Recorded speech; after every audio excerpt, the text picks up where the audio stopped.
जोहार। मैं आपने मनक चैती सिंगर सोनी कुमारी। तो नागपुरी फोकस यूट्यूब चैनल के सब्सक्राइब लाइक जरूर करब और सपोर्ट प्यार दुलार जरूर देव। चलो फिर से जोहार। रौरे के लाज नहीं लागे ये हो कन्हा, रौरे के लाज नहीं लागे ये हो कन्हा, रौरे के लाज नहीं लागे। खने आवे करे खने आवे यू करे, खने आवे करे खने आवे यू करे।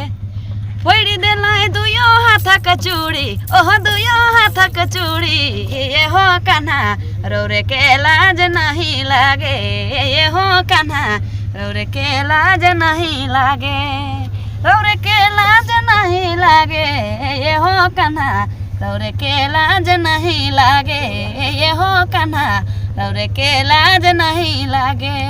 अगर गलती हुई तो नागपुरी फोकस यूट्यूब चैनल की प्रस्तुति।